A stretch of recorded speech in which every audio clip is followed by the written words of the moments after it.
for my love to know how I feel.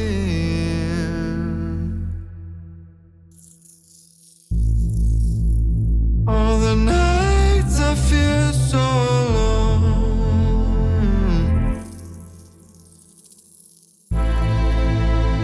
asking myself if the world is real. I'm getting text messages on my phone, another mine. I think you're misunderstood.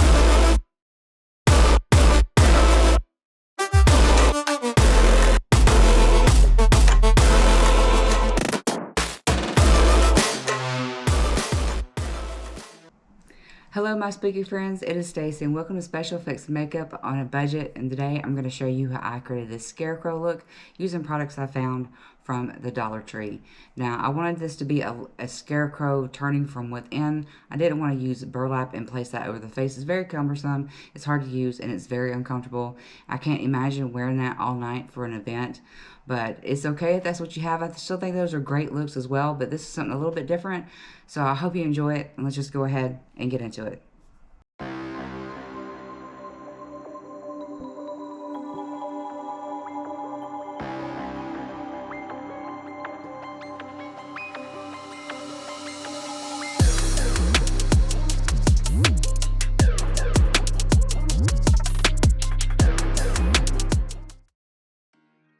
The first Dollar Tree find is this very flexible mesh. It comes wrapped in a tube, and I color that a little bit of white because I want that white to blend in with the skin a little bit more than it just being black. It's going to give that from within transformation look.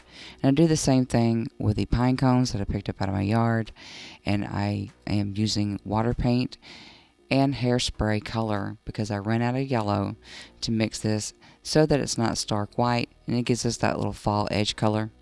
Same thing for the string. I'm coloring that with a toothbrush and making sure I get that color, and this is going to be these stitches. Another Dollar Tree find are these glitter sprigs. I'm going to paint those in the same color that I did the pine cone, the string, and the mesh. This is just to make everything come back to that fall earthy color. So with just a little bit of taps with the paint, not getting rid of all the glitter because I want everything to kind of pop off of each other. Now the hat comes from Target, but usually Target has their fall items at the very end of the year. So this hat normally runs $5, but at the end of the year the clearance is up front when you walk in, and I got these for about $2. It's a very sturdy felt hat. Also invest in a plastic cake pan, just something that's going to let you rotate as you work. And what I like to do before I am dedicated in gluing anything on is I place things randomly on, get an image I like, take a photo, and then use that for my reference. If you do not have a head cast to work and put your hat on, go to the craft store like Michael's and Hobby Lobby and get a foam plastic head and cover that in a couple coats of wood glue. It should last a lot longer. And here I'm just trimming up the feathers on it. I don't want this to look like a pirate hat in any way. And then I get things glued in, keeping in mind that I want height to be in the back and these smaller objects to come forward so they can be easily seen, and just filling in the gaps along the way. I used a couple of fall leaves and a couple of berries and little sprigs that I had laying around in my craft room, and also these things come from the Dollar Tree and the dollar store. I've had them for a while, so just keep every little piece because you can use those to fill in those small little gaps to hide imperfections in the hat or where glue tends to drip and get messy. Here is the hat complete, and now it's time to make the cuffs for the outfit. And I put hay onto masking tape, and then I glued this red felt, and what I'm going to do is fold that so all the hay faces forward, and I'm able to wrap that around my wrist and tie it for part of the costume. You can skip this step if you like. It's just my way of keeping things in place. Now before you get rid of your glue and go into the makeup, do this first. Put some Elmer glue on the back of your hand and spread that out and let it dry. This is going to be what I put over my eyebrow. So in order to block out my eyebrows, I'm not too concerned with color correction because I'm using a lot of browns and blacks in this look. And taking an Elmer's glue stick, I get that into my eyebrows, making sure I move that product through and then lay it down flat with a spatula. Before that dries, I put my little strip of Elmer's glue over onto my eyebrow, making sure that it sticks, trimming off that I do not need, and then going back in with a Q-tip and alcohol to blend out the edges. I'm only doing this for one eyebrow to change it so that my tools do not skate across when I paint over it, because the other eyebrow will have the mesh. Now with some brown eyeshadow, I just sketch out a little jagged mouth just so I have a guide before I put my liquid latex down. Just whatever you like to do, make sure that it fits your face and make it as jagged and as creepy as you would like it to be. And with a Q-tip, I go in and place liquid latex over my design. And before it dries, I go in with strips of cotton and place that down over the design I made. I will still be able to see the design up underneath, but I'm also able to cover it up and it not be a harsh line because it was eyeshadow.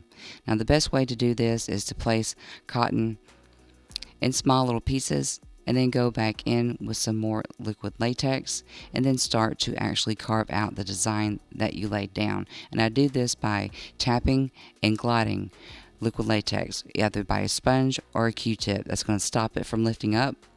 And then before it dries, I take a spatula and I go in and create the actual jagged looking mouth that I did with the eyeshadow, because I can still see a little bit of it up underneath the cotton. So I will pull that up in the areas in the design and make sure I get this cotton and liquid latex thin. You want this to look like skin that has been peeled, but you don't want it to be that big, huge, bloody mouth look. So you're going with something a little bit smaller and just take your time and manipulating that cotton and liquid latex. You do have some time before it dries, but if it starts to get dry on you or your tool starts to pull this from your face, make sure that you put the tool back into the liquid latex and continue to work. And I powder just to set and get rid of the shine and protect my brushes with a little bit of setting powder. Now my foundation today is a little bit of brown foundation mixed with an orange foundation that's a couple of shades too dark for me. And I mix that up and I push that all over the face, making sure I get the ears and pushing it all the way down into the neck. So my thought process about this look is to be coming from within. So starting from the neck, it is a gradual and then it gets more progressive as it goes on to the face. Now with a little bit of eyeshadow, I go in and hatch out my eyebrows and also create vertical lines on the face, giving it that textured, almost fabric look to it. And with the eyeshadow, I'm going in and creating some eye bags and just going and increasing some of my natural lines in my face. I continue to take the eyeshadow down into the chin area and also into the neck. Do not worry about precision at this point because we want things to be wild and chaotic. And with some dark gray eyeshadow, I'll go in and create those horizontal stripes into the face, all the way into the face, into the design, across the nose, across the neck, and into the chest area.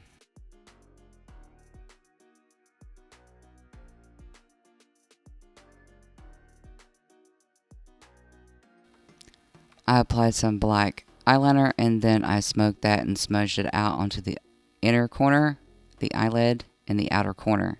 And with the same brush, putting in some black and making those lines a little bit more sharp and going in with some black eyeshadow and buffing that into the arch of the eyebrow, into the inner corner, and I go ahead and etch out the triangle shape of my nose. Today I'm using Mehron's black water paint and I'm going in and outlining that so I don't run that over past the buildup of the cotton and liquid latex. And I'll be honest guys, I'm just clumsy, so whatever I can do to make it easier, I do it. I then color in my nose and I take that black paint and I go in and arch out the eyebrows, making them a little bit darker toward the inner corner and up over the top and blending that into the eyeshadow and the eyeliner onto the eye, and I fill in the rest of the mouth with black paint. The best tip I can give you about painting in areas on the face and just paint in general, use the proper size brush for the job. Don't try to force a big brush into a small area because it will always come back to bite you. Using brown eyeshadow, I go in and blend that into the black, making sure what I do on one eye, I do to the other is just a good practice to have, even though the other eye is going to be covered with the mesh that we created and painted earlier. Again, with some black eyeliner and smudging that out over the top and up underneath, I then take my mesh and I cut it to size to fit my face. I also cut a hole out so that I can see through the opening, and once I get a shape I like, I take some liquid latex and I place that over the area in general that this mesh needs to lay in. And once I get that placed onto the face, it does set pretty quickly, and I make sure that anything that is poking around the eye or lifting up, that I put some more liquid latex on top of edges. And I did the same thing with my nose, liquid latex, and then I applied some more mesh. And again, going around with liquid latex to make sure everything stays in place and I don't have any mesh that's protruding from my face. It's just safer for around the eyes.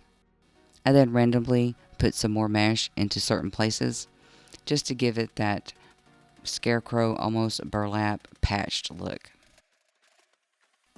I then took an eyeliner and created a line center of my neck because two patches of this mesh are going to be one side and the other, leaving a gap so I can place the stitches.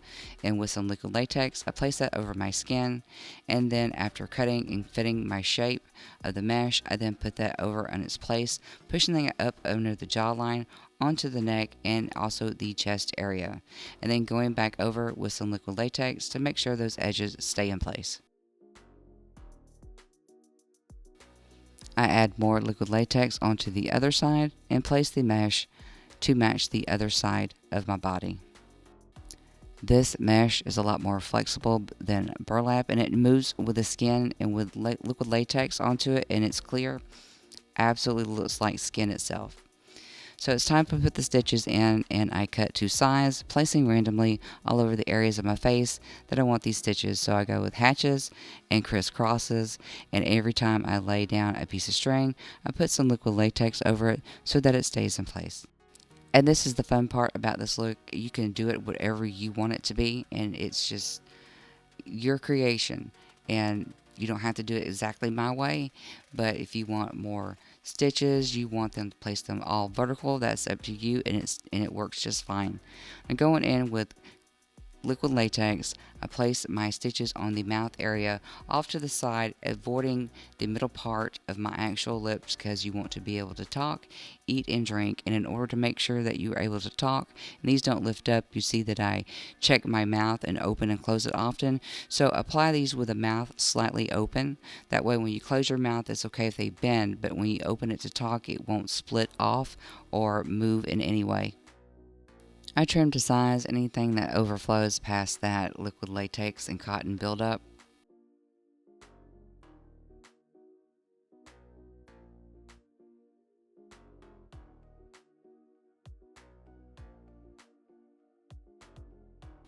To make these stitches look like they're embedded to the skin, I take some black and I push that into the bottom part of each stitch. It just looks like it's sunken in once you give it a shadow. I do the same thing with the stitches onto the neck.